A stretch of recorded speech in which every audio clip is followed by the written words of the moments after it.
Hi, I'm Dirk Van Bavel, orthopaedic surgeon from the Melbourne Hip and Knee Group.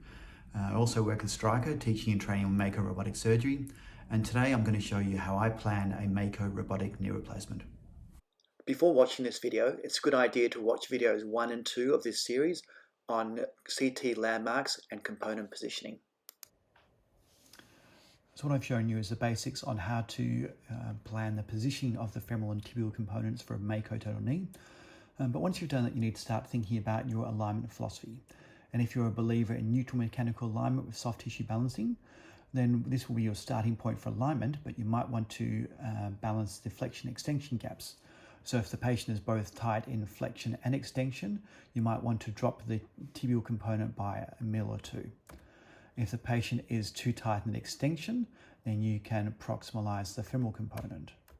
If the patient is too tight in flexion, you can anteriorize the femoral component.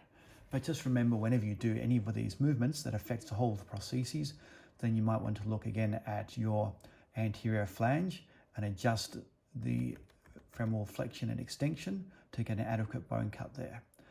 Once you've adjusted the femoral component, you might also need to look at how that affects your trochlea and the depth of the trochlea. So here I'm really not that happy with the depth of the trochlea and really like to distalize the femoral component. And I would like to see the trochlea a bit more like this.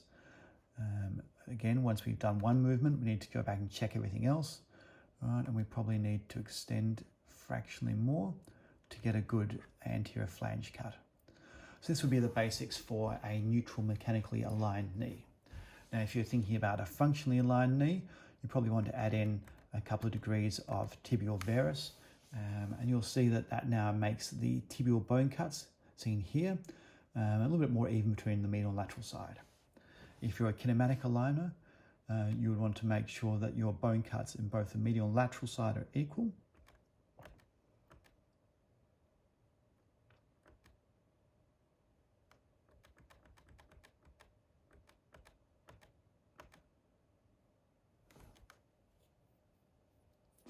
And you might be looking at something a little bit more like this.